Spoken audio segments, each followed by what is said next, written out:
The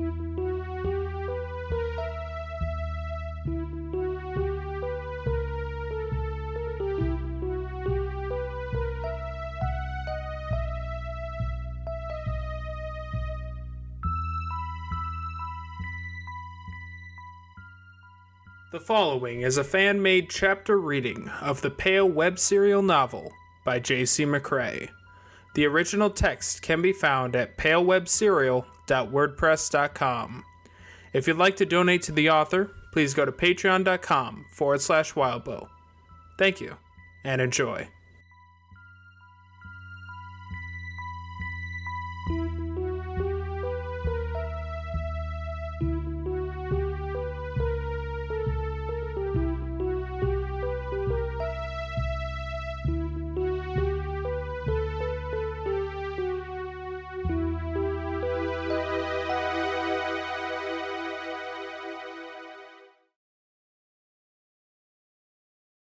Cutting Class 6.4 Lucy.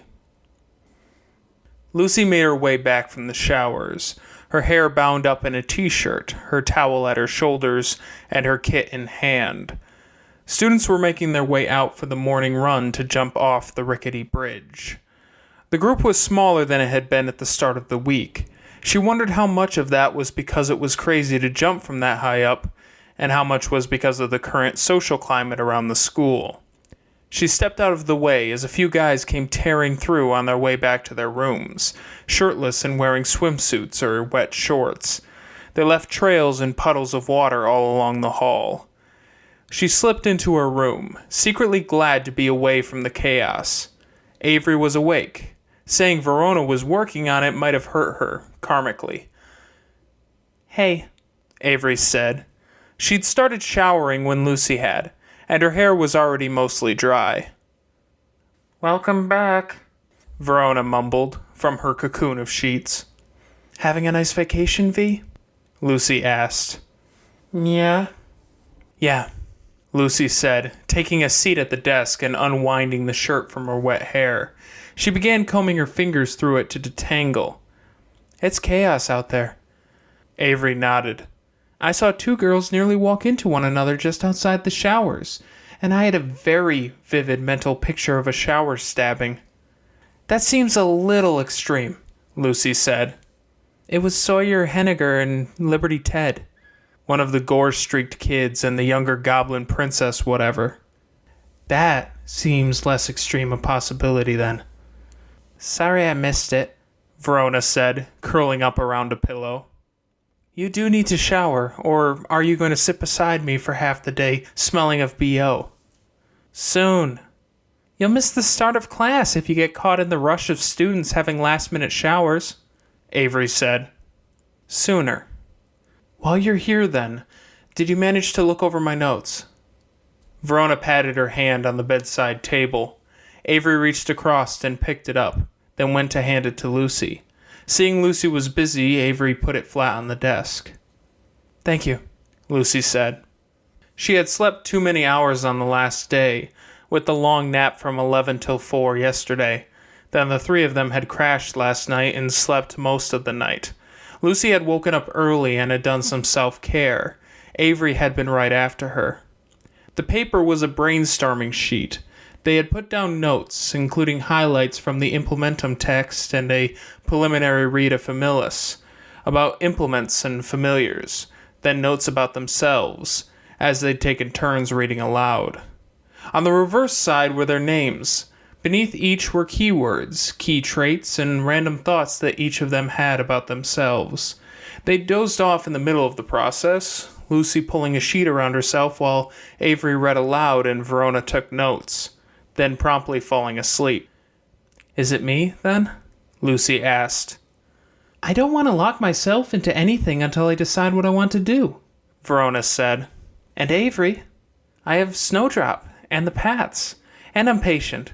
Not that Snowdrop's mine as a possession, and she's helpful to all of us, but she's closest to you," Lucy said.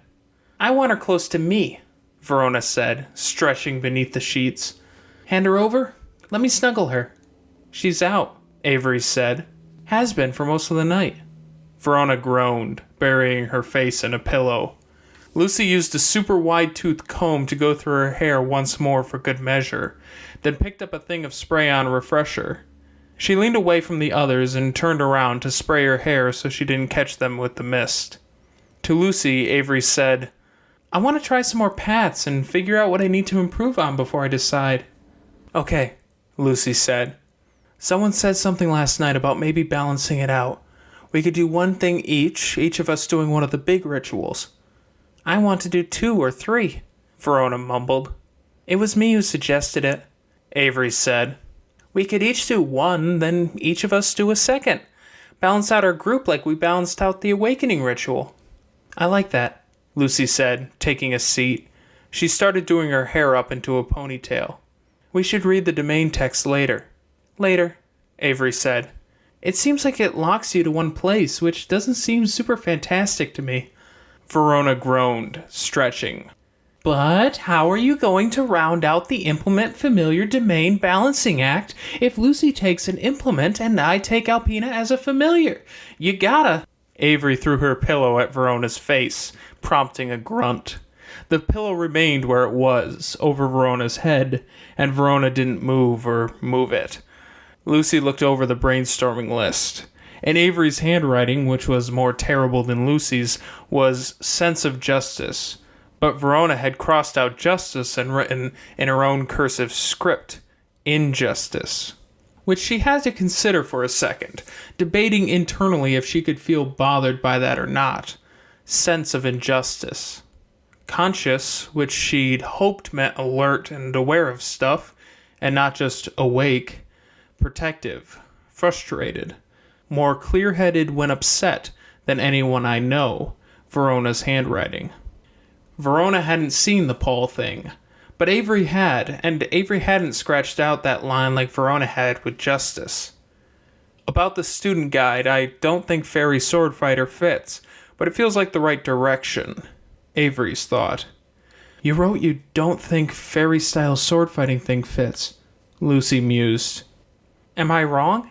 Sorry if that's unfair." "No," Lucy said. "No, not unfair. I feel the same way, about it not fitting but being the right direction. Can you expand on it? It might help me figure it out." Avery floundered. "Was it Miss that said that you mixed fairy stuff with goblin stuff in a neat way?" Verona asked. "Yeah, I think so." "That's kind of it. Gotta make your own style." "Sort of," Avery said. "I feel like using fairy stuff requires you to be really loose.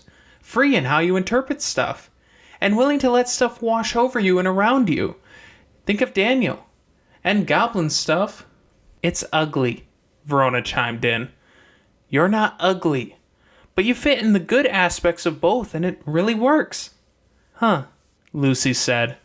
"The coolest moments I've seen with you in the practice is when you shine through," Avery told her. "It's great when you, I don't know the term, illustrate yourself, exaggerate yourself, with the duels you've been doing with Guilherme. Even when you're not actually using the practice, you do this thing where you seem to decide, oh, it's on. Like with Sheridan and my family at dinner. A lot of people who aren't used to it would run away screaming or get stuck. I go quiet with all that. And you just tackled it. Or the party." "I loved seeing you at the party," Verona said, sitting up, looking interested now. "If you could do the fairy sword fighter thing, but more Lucy than fairy, that'd be cool," Avery told her. "Now I'm even more stuck," Lucy said, "because my issue wasn't with the fairy thing." "Oops," Avery said. Wait, Verona said. "Do you feel like the fairy stuff is your vibe?" "No," Lucy said, "but I feel like the sword fighting part of it isn't me." "Non-sword?" Avery suggested. "Spear?" "That was a whole conversation with Guilherme," Lucy said. "And no, I think I definitely don't want a weapon. I don't regret using it for awakening, but, if I used it for awakening, then I used it in the Paul thing, and I choose it as my path for the future. Is that me? I don't want that to be me.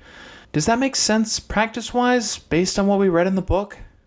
I think so, Verona said. Whether it does or not, you should follow your instincts, Avery said. Speaking of instincts, food? Verona asked. Breakfast? You need to shower. And come back to food. Write it down, Lucy said. She got a spare piece of paper. Verona wrote some stuff down, grabbed her basic toiletries and towel from the foot of the bed, and then hurried out. Back soon. The door didn't close all the way behind Verona. Out in the hallway, Georgia was with Timon, the drug spirit callers. Georgia inched behind Timon, using her big brother for cover as a herd of loud students speed-walked past. Lucy nudged the door closed with her toe without rising from her chair. She looked at the other stuff on the sheet. A lot of it was random. Likes, music, horror movies, weird movies, swimming, the color red, family. This whole thing was asking her to do a lot of introspection. At the same time, she was opening herself up for the analysis of her friends. Touchy ground. She was secretly grateful that they hadn't said anything that would stick with her. Words, she murmured, putting something down in the word cloud next to her name. Avery asked. Words, good or bad, they matter to me. Yours, Verona's, Booker's, my mom's, Paul's, and the other shitty people. Pen? I could see Verona taking the pen. But with my handwriting, I'd worry taking the pen would be like someone choosing the sword when they can't lift a regular one. I'm not like crafty in the same way Verona is, rattling off sentences while telling technical truths. But I can think of all the most important moments in recent memory, and I put a lot of stock in what people say. The promises, the awfulness, the whatever. Sorry if I'm bothering you. No, this is cool. Just thinking. Lucy dropped the pen, gesturing without anything clear. Then, thinking again, she picked it up, wrote down her breakfast order, and passed the paper to Avery. Avery talked while writing down her breakfast order. I remember, I think it was the first weekend we knew the practice. We were at the back of Matthew's car, and we debated ways to protect ourselves. Deals we could make. So, along those lines, can we take a step back? Definitely, Lucy said, turning the chair and leaning back, putting her feet up on the foot of Avery's bed. Step back is good. Then do you really want to do this, or are you doing it because you feel you have to? Lucy thought about it. Avery rose to her feet and walked to the door, dropping the breakfast order into the slot at the front. I do, Lucy said. Verona wants to wait to figure out her practice. You haven't 100% figured out yours. Lucy paused, letting the sentence hang while she tried to frame it in her head. Verona can figure out the practice, no problem. And she'll figure out the other stuff out later. She holds it close to her heart, I guess, and was always going to. Avery nodded. I'd rather figure out myself first, than do the practice stuff that serves that. This feels right. Cool, Avery said. The door swung open, and Lucy rose to her feet, reaching for her bag at the foot of her bed. It meant getting closer to the door, but it was Snowdrop. Lucy relaxed, withdrawing her hand from her bag. Some students in the background were exchanging some heated words. Heated enough that if it had been them talking like that while in the doorway, Lucy might have felt better with the knife close by. I'm dangerous and horrendous, Snowdrop said, standing in the hallway. Here to kick your ass and take your stuff. I don't have any interest in that food just outside the door, though. You can order your own food, you know, Avery said. Ahem, Snowdrop said, turning her back to Avery, showing the print on the jacket. It read, Leftover, with Vor printed below the last 5 letters. Leftover Vor. It's not really leftovers if you eat my stuff before I'm done. And I'm not cunning or deceitful like that, so there. Do us a favor and bring the food in while you're standing there, and you can have some, Avery said. Bah! Snowdrop almost spat the word before going to get the tray. Lucy cut into the thick-cut French toast, which was one sizable slice of homemade bread, with faint spirals of cinnamon and icing sugar in it, neither spiral touching the other. Real maple syrup, some bacon, an arrangement of sliced fruits in a half-flower arrangement, and a glass of OJ. She gave Snowdrop some of her bacon. Productive night? Sorta, Snowdrop said. Are we okay to talk? As okay as we can hope for. Close the door? Lucy asked. Snowdrop did. A second later, Verona came through. Hair wet, wrapped in a towel she hadn't even used to fully dry off. There were beads of water on her shoulders and arms. Verona closed the door behind her.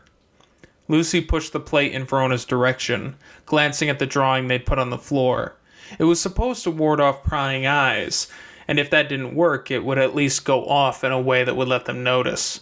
She'd thought about linking it to Nettlewisp, but they sort of had to ration out their glamour until they'd swung by home again. Which would only be if things got especially disastrous back home. What's the dirt? Avery asked.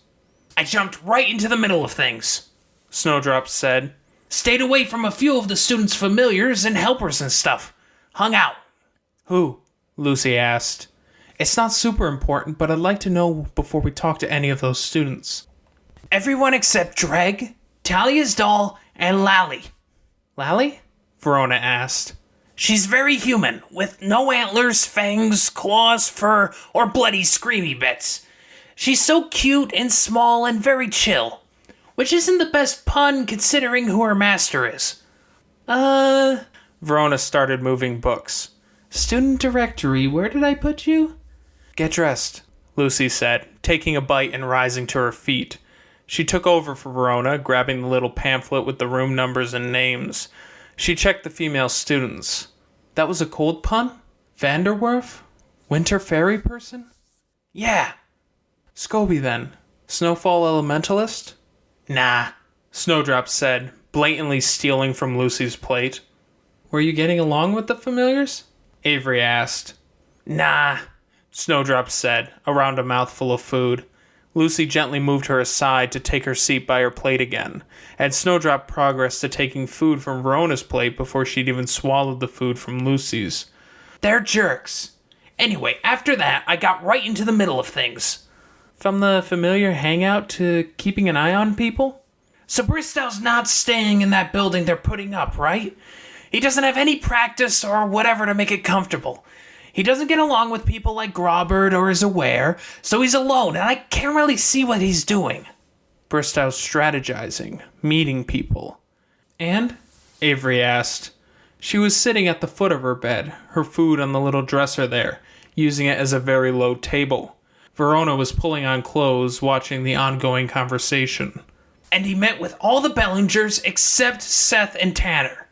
Both at the same time? Nah. Anything else? Lucy asked. One of the other familiars that wasn't Blackhorn. Blackhorn is the scary guy, right? Verona asked. She was dressed, and the water she hadn't dried off was bleeding into the fabric of her shirt, making wet spots from the inside. He's a cuddle bunny, Snowdrop said, dead serious. Weak and dumb and fluffy. And he's the familiar of Reed Musser, Lucy said. Makes sense, Avery said. Musser was one of the school founders, wasn't he? But he sort of isn't a part of things anymore, which makes it sound like he was pushed out by Alexander. Lucy nodded. Hey, Verona said, picking up her cinnamon bun, which had lost about a quarter of its spiral to their leftover vor. Did you decide while I was gone? Implement? Lucy shook her head. Sorta glad I didn't miss that moment. If it's cool, can I try something? I'll run it by you closer to dinner time. We're not in a rush, right? And you'd want to do that ritual on the weekend since it takes 3 days. No objection, Lucy said. Verona smiled. You have an idea? Avery asked. I'll need your help. Glad to help, Avery said. I don't think Mr. Bristow took anything from the boys or gave anything to Blackhorn, Snowdrop said. You could have mentioned that, Verona said. You're right. I could have. I definitely didn't have my mouth full of stupidly delicious food. Are you going to sleep after your all-nighter, or are you coming to class? Avery asked. I can't do both, right? I'll wear something with a pocket so you can hang with me then, Avery said. They wrapped up their meal, gathered up their stuff, then ventured out into the hallway. The earlier argument had ended, but there was a trickle of students, and they looked like they were trickling because they were distracted. Melody and Corbin were among them. Melody had been attacked by the curse friend of Fernanda yesterday afternoon, just before dinner, and she didn't look great today. "Hey," Corbin said. "Heya," Avery said. "I wanted to ask, is the sports thing from yesterday a regular thing?" "It could be. Usually we pick it up if we have nervous energy to burn," he said. "Cool. I'd like to do more of that. I'm missing soccer camp this summer." "Huh. What's that like?" "Like? Ever do soccer after school? Or hockey or anything?" Avery asked. "No, never. We have obligations after school," Melody said. "And our school isn't the type that has that stuff. We have sports teams, but if you're going to our school and you're in the sports team, it's because you're really good. Going to be a professional good." "Do you have gym class then?" Corbin shook his head. "Not really. I don't think our school thinks we should do that stuff if we can use that time to study." "What the hell kind of school is that?" Avery asked. "The kind that runs 6 days a week, 8 to 5, with study sessions in the evenings and on Sundays. If you aren't part of a study group, the teachers will give you very disappointed talks and call your parents until you focused appropriately on your studies. Unless your parents need you to learn the ropes for the family business, or, practice," Melody added. "That sounds so miserable," Verona said. "This must be a heck of a vacation." "It's not feeling much like a vacation right now," Melody said, looking back over her shoulder. Off in that direction was where she had been attacked. "Sorry," Lucy said. "That didn't look fun." Melody shook her head. "It wasn't. Apparently there was this whole crisis 2 years ago. Sort of like this. But we were overseas and weren't around to see." "What happened?" Lucy asked. "One student forswore another. It was pretty controversial." "How? Why?" Verona asked. I won't name names, because the teachers might have some magical ears set out to keep us from dredging up too much of that stuff. But Student A asked Student B to look after a fragile and really important dryad. Student A's dad offered access to some places that are warded off to anyone that isn't from Student A's family, if B would complete the job. "What made the dryad so special?" Verona asked. Corbin answered.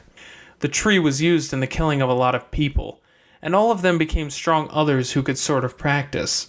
But it was a lot of death energies. The tree had its own intelligence and a feminine body that acted separate, and she got sick with the death energies. Anyway, that's beside the point. Student B got a better offer than A's dad was giving them, and took the dryad and her tree apart for materials and raw power, gave the materials to the rival of A, took the raw power, got a bunch of favors and stuff." "That's got to be a big hit to karma at least, right?" Lucy asked. They'd stopped short of joining the main classroom, where things had yet to start, and remained where nobody was in direct earshot. Apparently the offer B got was way, way better. Anyway, Corbin said, shrugging. B collected. Then they claimed A couldn't forswear them because they were a student at school, and school rules forbid that. Verona whistled. "Yup," Corbin said. "Which normally wouldn't be a huge issue, because you can wait until the school year ends. Except B stayed for 3 semesters and started making claims that since A hadn't taken action, they weren't claiming their right to forswear, and it was only a mere gainsaying. A forswear B, and then A got expelled," Melody said. "And friends of A and B were up in arms, fighting over who was right. This feels like that." "Sounds like B was playing with fire," Lucy noted. "I think if I were to draw an analogy," Corbin said, "it's as if you were living in poverty and someone offered you $10 million and a position in Hollywood with the ability to get a say in the movies that get made for the next 20 years. "This is worse, though," Melody said, "because you know what's happening, right?" "It's about the leadership of the school," Lucy said. Melody nodded. "Some are thinking that if they side with the right people, they'll be positioned way better further on. Kind of like that made-up deal with Hollywood, but it's with Durocher or Alexander or Musser." Lucy nodded. "For others, they already have that position and they don't want to lose it, or their friends, or any number of things." "Class is starting soon," Corbin said. "Which class are you taking?" Verona asked. It's supposed to be a choice of Bristow's class on visceral knots or Alexander's possession class. Visceral knots, Corbin said. We've never had a class with Bristow. And we overheard Fernanda talking about taking the possession class, so we'd rather avoid it, Melody added. I'm going to be in that one, Verona said. I'd say I'd keep an ear out for them, but we sort of want to be neutral. Friendly but neutral, Avery said. We wanted that too, Melody said. We didn't get the chance. If you want us to get lost so you don't get the backsplash of whatever gets thrown at us, Corbin suggested. Lucy shook her head. She glanced at Avery and Verona. We're not that careful. It'd suck to avoid all friendships for the whole summer just because things are hairy, Avery said. Corbin nodded and indicated the classroom. They walked the rest of the way. There was a clamor of students talking over one another. No homeroom like there had been on day one, with other teachers lurking nearby to offer their presence. Bristow was up on stage, wearing a tweed vest with matching pants, with a shiny silk tie done up properly. His only apparent recognition of the fact it was summer were the short sleeves of the shirt he wore under the vest, and a faint sheen of sweat on his forehead. Corbin went to go talk to a friend, while Melody sat with Avery and Lucy. Melody smiled at Snowdrop, who took the possum form to curl up in Avery's lap. Verona bailed, off to learn about possession.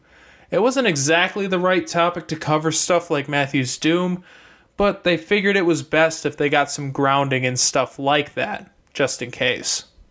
My dad says I can't get a familiar until I'm older, Melody said, scratching Snowdrop. I have to turn 16, then live with it for 2 years before I seal it with the ritual. Strict, Avery said. Little does he know, I already have one in mind.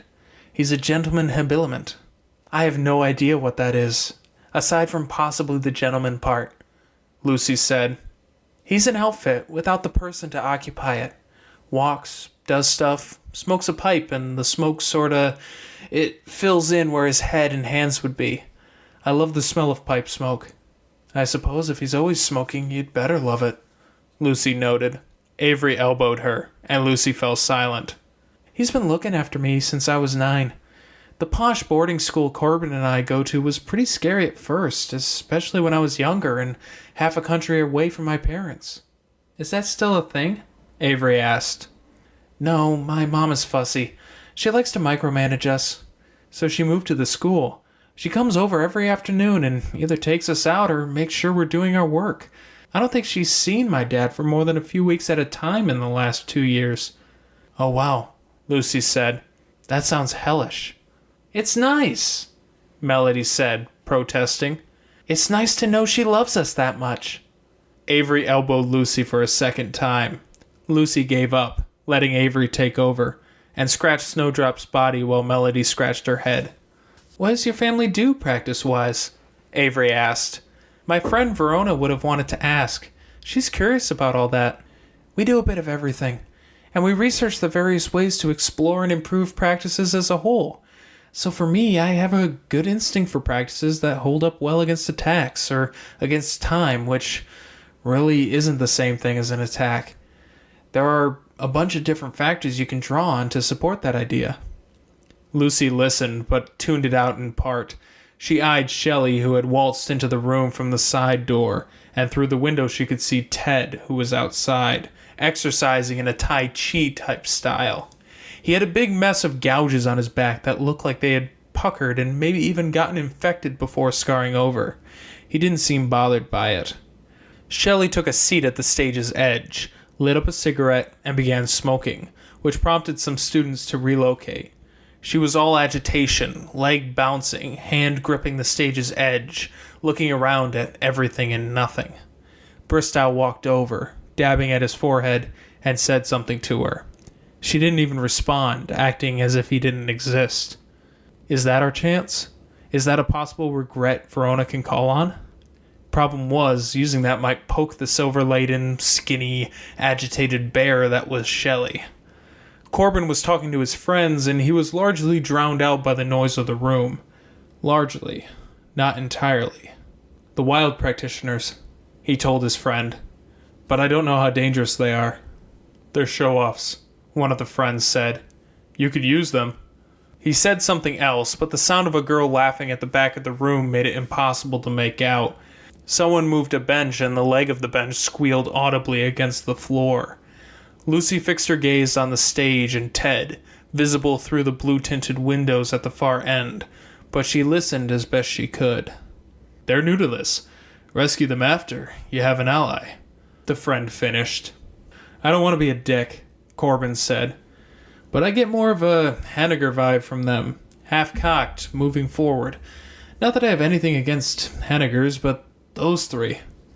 The front doors banged closed as some students rushed in from the east hallway to the door, making their exit. Kids who'd put off their showers to the last minute. It knew, Corbin said. If you got any information about them, one friend said. He lowered his voice and Lucy couldn't hear the rest. Again, Corbin said, voice clear. I don't want to be a dick. They're talking to Mel and that's great, but... Bristow clapped his hands. Just worry, Corbin finished. If you want to learn about implements, then you should talk to Mr. Sunshine, Melody said. There's Mr. Muser, but he's rarely around, and Mr. Sunshine is way more approachable. We're ready to begin. Mr. Bristow raised his voice. He stood at the foremost part of the stage's curve, close to the students. Andy knows a lot about material things, enchanting, tools and stuff, Melody finished. Lucy wished Avery hadn't mentioned the implement. They'd have to work out ground rules. There was too much room for sabotage, and too many things being said behind their backs, like Corbin's friends. She bent down, digging into the bag she'd deposited by her feet for her notebook and pen, then leaned back, folding one ankle over her knee to use her leg as a surface to write on. It took another minute for the classroom to quiet. Bristow seemed to wait until there was silence. Even the rustling of bags got a glance from him, his mouth remaining shut beneath that thick mustache. Visceral knots, Bristow spoke. Visceral, meaning our material practices, tangible, rooted in our world, in solid things, in meat, in stone, soil, nature, and construction. Items, men, and things like men are visceral. Boogeymen, goblins. If it bleeds, it is often in this category. You, student, are visceral. He didn't really move from his spot, and he wasn't especially animated. He spoke clearly, theatrically, but it felt somehow more like a monologue than a lecture. Shelley's unending agitation off to the side was visually distracting compared to Bristow's stillness. The knot, then, is what happens when this visceral thing or process is twisted. When incarnations such as time, death, violence, or dream run through the visceral, they have processes. Twist the process in an unnatural way, and you twist that which is solid. When you twist it enough, you get the knots. These can be people, others, places, and things. Isolation from the rest of the world is often a prerequisite, or the things that would knot them would be tied down by outside connections. Lucy nodded a bit to herself. At the same time, she studied Bristow and his mannerisms. Did his confidence slip at any point? Not really. Did he have any tells? Not really. Twist bloodlines enough and you get subhumans. I've met 3 of these groups. A little island close to Greenland. The population center's small. Toothless, wide-eyed, devout worshippers of an opportunistic other they were unwittingly elevating to godhood. This is remarkably common, mind. They are often aware, which can be fascinating, and they may resemble early practitioners. In this case, it was early worship. He nodded, as if he were pausing to agree with himself. Lucy took a brief note. 1 word. He resumed. The second was a family living in a dilapidated tenement in Europe. Afraid of the outside world, they inbred, moved in and out of various apartments, and subsided on rats, their sickly, and their rooftop and balcony gardens. Their language had mutated as much as their features. All of them appeared eerily similar, chinless, wide-hipped, and small-eyed. Their language a nonsense mishmash of nouns. Civilization found its way to them. They were split up and given care. Their existence was hidden by practitioners and a city council that had ignored too many warnings about their existence. I was invited to help at a late stage, but damage had been done. Their world unraveled as they were taken from one another, and they died soon after they were separated. Lucy made another one-word note. This wasn't the kind of thing she needed much notes to keep tabs on, really. It'd stick with her. The third, I won't elaborate much on. A group of miners found something dangerous underground. Fossils relating to practices we do not teach about at the Blue Heron Institute. They coveted them, they occupied the mine and its immediate area, contrived to hide it, and they invited families to come to them. They never left. They were twisted by those fossils and by their bloodlines. The reality is that few categories we give others are tidy. Knotted-up societies do not fit among those few. Whatever drives the knot tends to loom large and influence them. You almost never get a subhuman that is only subhuman. He held up one finger. She scribbled a bit more onto her page. That's the first case. For the second, you can twist diet and environment enough, and you can get feral subspecies, men with spirits and bodies changed by time and need, eyeless men deep underground, those who live in shallow water. I know of a group of Russian offshoots who lived above the Arctic Circle. Gross distortions in sleep and isolation from society saw them sleeping for weeks at a time, waking to hunt with ravenous hunger. Again, whatever forces create the isolation needed for these things to happen without self-correcting, they will taint this rapid or distorted evolution. We rarely find feral variants on humanity who aren't touched by other categories or other ways of becoming other. He held up two fingers. That would be our second case. Third, we have the altered. Others target humans. Some powerful ones target groups of human. It is far less common today than it once was, but some succeed or succeeded. They take a distant or hard-to-reach village. On the rare occasion, they take a city. I was personally involved in one case where an Abzaza, a divine serpent and protector of humanity, took it on herself to shelter a group of humans. She kept them in what you could describe as a Garden of Eden, curing all that ailed. Faith, physiology, and mind twisted and knotted despite or because of her efforts. Mr. Bristow smiled, and his mustache was big enough that most of that smile was visible as a turning up of the leftmost and rightmost ends of the mustache than any lip. You threatened my family in my hometown, and you're messing with Verona over that stupid contest over regret, Lucy thought. Don't smile. Balance is often maintained here. The knotted variations of humanity still use the same amount of material, but it is exaggerated in places, stretched thin in others. This can be messy, with subhuman groups having a large number of the weak, slow, stupid, and lesser in every respect, dotted with the periodic child who is incredible in one facet, strong or fleet of foot or keen in intelligence. It can also be ordered. The tenement group I mentioned had found an equilibrium, to the point where they could be called something entirely different than the other. Mr. Bristow worked his way to a sitting position, then sat on the stage's edge. He wasn't so stiff anymore, and he looked like he was getting comfortable. Places. A place, through isolation and these same factors, can be twisted. Through these twists and knots, they become harder to find with a map. Specific routes may be needed. The tenement I described was one such place, standing tall in the midst of the city, visible from a distance. But no postal worker or checker of electric meters found their way there for over a century. There are twisted places where the natural things a place needs are appended.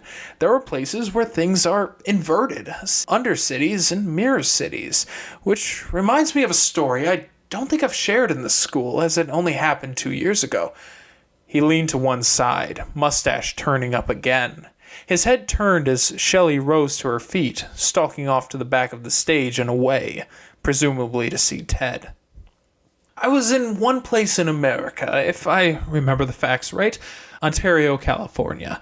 I have no idea how it came to be, but it refracted, mirroring to 6 locations around the world, with echoes of the same layouts tied to the city through contracts, trade, and promotion.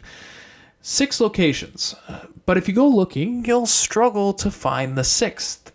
It is a knotted place, a countersink and trap for some forces of the other locations, and a residence for many others and less reputable practitioners. The things I saw walking down the street there, I couldn't even say without issue when so many of you are minors. A woman threw a baby at me so my hands would be preoccupied, while she and some children rifled through my pockets and stole away with my luggage. They didn't get much, and I could have sold that baby for more than they'd earned if I had less conscience. And he's gone. A student 2 rows behind Lucy murmured. There were some faint sounds from annoyed and amused students. Gone? Wait, was he not going to get back on topic? But the reason I share this anecdote, aside from the illustrative aspect of it, is that while there I found a man, dweller of this undercity, who resembled me. Same outfit, but in different colors. A similar mustache, but his hair and mustache were black, and he wore glasses. So naturally, I invited him for drinks, curious about what he thought, and he pulled a gun on me. I had to tell him I'd already been taken for everything I had, and I was on my way to do a spot of work to pay my way for shelter for the night. He demanded my clothes, from my tie to my shoelaces. I was able to manage, but I do wish I could have had that drink with him to find out if there was any great connection. He chuckled to himself, shaking his head. But I digress. I'll share more once we've covered more of the lesson. Lucy penned down a "he's going to share more? Oh no" on her notebook, before moving it to where Avery could see. Avery looked. Lucy's notes consisted largely of yikes, frigging yikes, huge yikes, yikes, and yikes, and ended with the "oh no" line. Subhumans? Wow and yikes. Avery underlined the first yikes twice, and then the oh no once.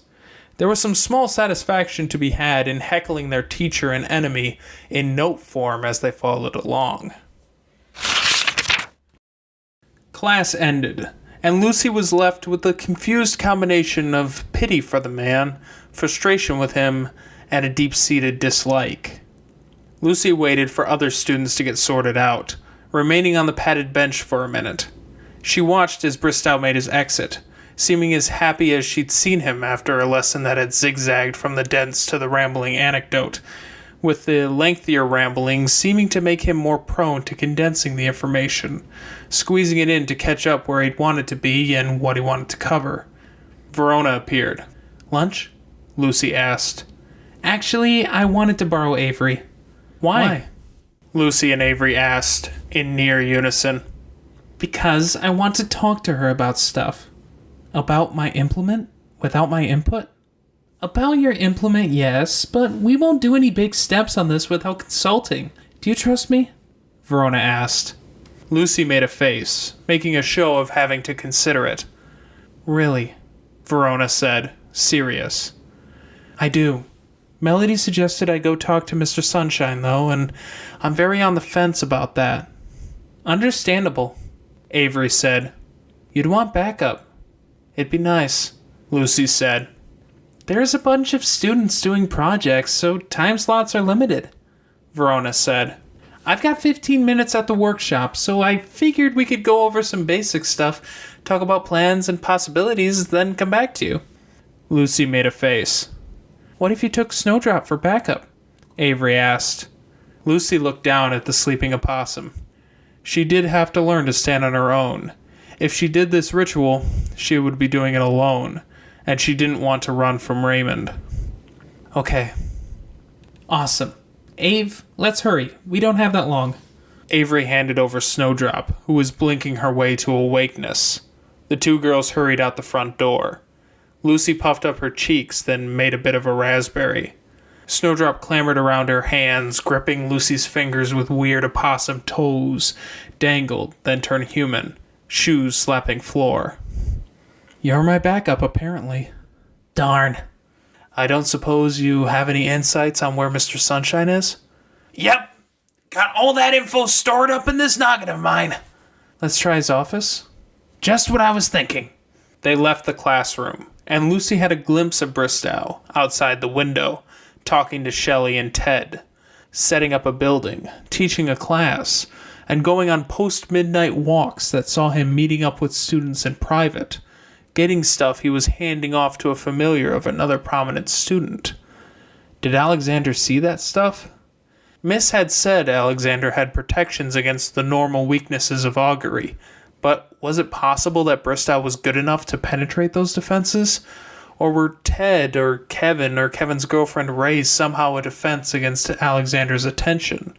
Alexander seemed to be letting Bristow do an awful lot, without really fighting it. Lucy wished Verona hadn't fucked off like she had, so she could ask how Alexander's class had been. Do you like it here? Lucy asked Snowdrop. I hate it. It's so stifling, being around Avery all the time. You too. I'm homesick, Lucy said, speaking the thought aloud as she had it. The dwelling on who she was and all the things she liked made her miss her room. Having been in Connect but unable to go home, it drove that home. I miss my mom, as horribly lame as that sounds. I don't miss my mom. Lucy put a hand on Snowdrop's shoulder, giving the kid a rub. I think I feel most at home when I'm at home. And I know that sounds obvious, but if you press them, I think Verona never feels at home when she's at home. I wonder if she even has a place she feels at home. I don't know, Snowdrop said. It's any random patch of reality that she happens to stumble upon. Lucy had to filter that a bit, and as she worked to interpret it, she compared it against her image of Verona. Imagination? Any random patch of reality, yeah. Finding home in her head. Avery likes being on the sports field, but I think that's only part of it. I don't think I agree, Snowdrop said. Yeah, but anyway, I feel at home when I'm at home, and it feels like it's going to be a while before I can go back. Depending on what happens with everything Bristow and Alexander have done, will it look different? I hope so. Yeah, Lucy said. They had to walk down to almost the furthest end of the west wing of the school. Raymond's area wasn't especially large. She hesitated to intrude or knock, but she rapped her knuckles on the door. The door slid open. The interior dimensions were larger than the rest. There was a bookshelf along one wall, but instead of books, it looked like an arrangement of hard drives and tablet computers. A few of the shelves were reserved for some limited paperwork, a few others for wires and computer parts. Lucy ventured inside. Sorry to intrude, she said. I'm at the disposal of my students, Mr. Sunshine said, stepping around the corner, his eyes on a tablet. His red sunglasses were pushed up to his forehead, for the first time Lucy had ever seen. He looked at her. Lucille Ellingson? Lucy. My apologies. I remember we got off on the wrong foot the other day. I've wanted to apologize about that, but you were absent or there were other things. I know that sounds weak as excuses go. Super weak, Snowdrop chimed in. Raymond raised an eyebrow. There might have been interference causing that, she said. Strife. Maybe making it harder to, apologize. It felt weird, just taking for granted that he'd said he wanted to apologize. I ran a diagnostic yesterday and noticed something resembling that had caught on me and hit my perimeter. I took it to be students making mischief or sloppy rituals aftermath. I'm pretty sure it's more than that. Yes, it is. I found that out since, and I was looking into it before you arrived. It could only capitalize on what was already there. Zed talked to me about it, and I really should be better, so I can't be exploited like that. I'm sorry for what happened. She opened her mouth, then closed it, shaking her head. Thanks. It's not even the most intense thing that's happened this week. No violence, at least, or craziness, or fire, or blood, or super firecrackers, Snowdrop said. I know the feeling, even if I don't think I've run into super firecrackers yet. Did you come about the earlier incident, or for something else? Something else. Okay. Do you want to sit? He asked, gesturing. She turned and she saw 2 armchairs that hadn't been there a minute ago. Is this a domain? She asked. She sat. Snowdrop sat in the chair next to her. An extension of it, he said. Those who specialize in the various realms' practices can tap into their knowledge of spaces to extend the domain through those spaces.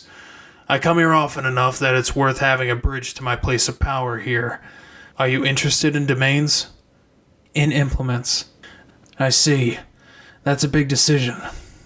I read the book. I like the idea. I just don't know how to go about it. I was brainstorming, but I didn't figure out anything specific. This is the place to do it, if you want to.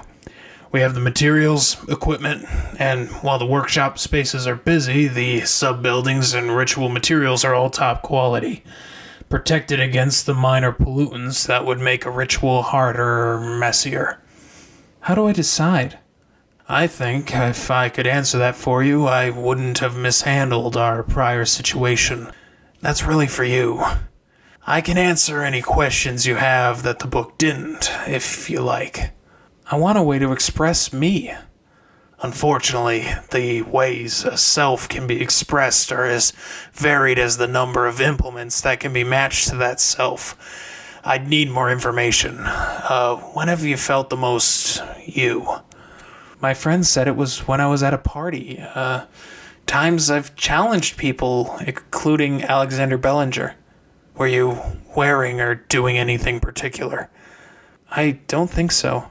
If you were to draw a picture of yourself, no context, in the utmost quality, meant to hang in a gallery, what would you be doing? Arguing, probably. Would you be dressed up, like the party? Ready for a confrontation, like you faced with Alexander? I don't know. Maybe. I like red, and I was wearing a killer red dress I borrowed. I did my hair nice. But I wouldn't want one dress that's my implement forever. And I don't want to mix my hair in practice. I don't know what I'd even do there. A hairpin? Ugh. The implement is the hardest to decide. Lucy raised her head a bit at that. Really? The people who find us and the places we find ourselves in tend to come more naturally. The implement requires a deep search. Your friend's boon companion is helping, I see. I'm a big help, Snowdrop declared. More than you would imagine, I think, Ray said, folding one knee over the other. My other friends are helping too, Lucy said. They're working on a secret project. I told Verona I trust them, so maybe I wait and see what she comes up with. Sorry if I'm wasting your time. No. If I'm honest, I prefer this to the classroom. One-on-one. Puzzles and problem solving. Groups are my weakness, as is my need for control. If... Lucy started. Sensitive ground. Do you remember Charles Abrams? I do. I know him. Alexander mentioned seeing him in passing. While running afoul of us, or we ran afoul of Alexander and Nicolette, depending on how you say it. Raymond Sunshine nodded, but he didn't speak. It seems like he was an acquaintance of yours, and considered a lot of your group to be his friends. There are many kinds of friend, Raymond said. Some who would help you move, some who would save your life. Others are good for a memorable conversation once every few months.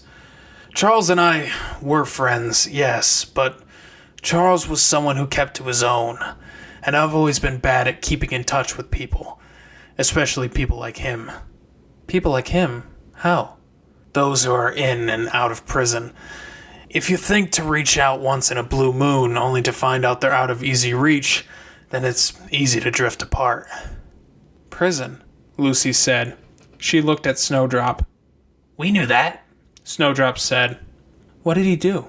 She asked. Theft, some violent crime. He dealt with some criminal groups as a youth, only a few years older than you are now. To them, he was a lucky charm, a fixer. He did very well for himself, until he didn't. It caught up with him. He went to prison for 2 years, turned 18, and had his record wiped clean. They didn't let him stay on the straight and narrow. They maintained the expectations and no longer treated him as unabashedly lucky. He didn't mention that. He told me, years on, that he was embarrassed of it. He tried to turn his life around and fix his karmic debts. He moved to a rural area to steer away from his old clientele, and started to dabble in being a fixer for the sorts of people who can make a difference. I remember it was hard for him, because one task didn't easily lead to the next, the way it had when he'd worked alongside organized crime. Oof, Lucy murmured. He worked on projects, protecting areas, creating watchdogs, and creating sendings. He still helped us, but it was hard for him. It made it easy to backslide. Were you a criminal? Lucy asked. Me? Technically. And the others? At times. Unavoidable. I'm sure you, your actions all put together, have done something very criminal or aided and abetted in it. All clear, Snowdrop said. Absolutely nothing. Lucy poked Snowdrop. But about Charles. From what I remember, he was doing good work, and he would have been easier to reach then, but I was preoccupied. I was the one who was hard to reach. Then he was forsworn, and I thought I could call or visit, but what then? All we ever talked about was the work, problem solving. But he couldn't work, and we couldn't solve his problem. If I offered support alone, without the old working friendship, then that seemed like it would make things worse. Yeah, Lucy said. It's a strange thing, Miss Ellingson, to have a lot of regret and have no idea what you could have done different. He says it was Alexander who forswore him. Yes. And you're okay with that? The fact that I'm here suggests I am. Why? How? Lucy asked. That's not an easy question to answer. Well, yeah. It seems indefensible. Ruining a life for personal gain? For one thing, Alexander saved my life during my darkest period. I may owe him a lifetime debt. Does that include letting him get away with Charles's life? Or his fate or fortune or whatever karma is? No. Charles, with his past, played a part in keeping criminals free, and many lives were ruined that way. Charles was desperate, frustrated at his inability to render any real help, and at risk of backsliding. But he hasn't backslid yet? Lucy asked. The answer to that question depends on who you ask, and how they knew him. People have varied memories and feelings about the subject. In the end, near the start of our acquaintance, I had come to terms with Charles and his past, and looked past it as I helped him do better things. It's the same when I forgive Alexander for his actions against Charles. It would be ugly to forgive Charles but not Alexander, simply because I know Alexander's victim, but Charles's were anonymous. It would be even uglier if you count that he saved my life. I can't say I agree with that take, Lucy said. Sorry. I can't agree with it either. Not completely. I think about it a lot, and I wrestle with it, but I don't know. I took a good few years off from staying in touch with Alexander, then watched him, and then decided to reestablish that contact. I think, like with your implement question, there are no easy answers. Except maybe I trust my friends to handle it, Lucy said. My brother said, a few weeks back, that if I was stuck on something, I should ask myself what he or my mom would say if they had all the facts. Maybe you could take that approach. What would my family say? I don't have any blood family left. If they were around, or, I don't know, does Zed count as family? Closer to family than not. I don't know what he'd say, because he might support me no matter what happened. As for my family member by blood, I thought I knew what they thought and what they valued in right or wrong. I was the furthest thing from correct. Ray's expression darkened, and his eyes, without the sunglasses over them, were very sad. His voice had a bit of a creak in it that hadn't been earlier in the conversation, as he said, "Maybe that's why the question about Alexander is so hard to answer. I don't know anymore. I just don't know." Lucy looked across the sitting room at Mr. Sunshine, heard that last sentence, and felt a bit rocked. She'd seen her mom sitting at the edge of her bed, devastated. She'd seen Verona's dad, so deflated as a human being in that one moment that she almost couldn't believe he had ever stood upright and actually functioned as a human. But she hadn't ever seen a human being, especially an adult, who was so far off from having any clue at all about the stuff that should really matter. "I really appreciate this conversation," Lucy said. "And I know this sounds awful, but maybe if it's that hard to tell right from wrong, maybe you shouldn't be teaching?" I took a lot of time off. And it's a struggle, and I'm having to relearn how to teach, but I'm glad I chose now to do it. "I'm betting it's not because you get to meet awesome opossums," Snowdrop chimed in. "Because things are in a bad way?" Lucy asked. "They may end up that way. Alexander and Lawrence can't be objective, and Mrs. Durocher has many great and impressive qualities, but calm and a level head are not readily found among them. I can at least try to give this school that." "Ah, okay," she said. She nodded. "Thank you for your time. Sorry to spitball aimlessly like I did and to quiz you about tough stuff." "No, you're welcome to come back if it would be more of the same. I appreciate it more than you might know." "I should go, before there's no time for lunch." "Is it that time already?"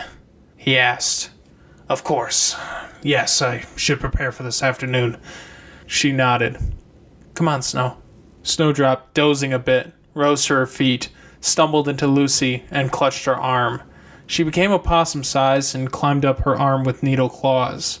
Lucy gave her a helping hand up to the shoulder. "Bye," Lucy said. "Goodbye, Lucy. Sorry again." She gave him a momentary smile before the door closed between them. She picked up her pace, hurrying to catch up to the others. "If you're the most level-headed among the staff here, and you can't even say it's wrong to ruin a man's life, where does that leave us?" Lucy thought. This has been a fan-made chapter reading of the web serial Pale by J.C. McCrae, read by me, Stephen.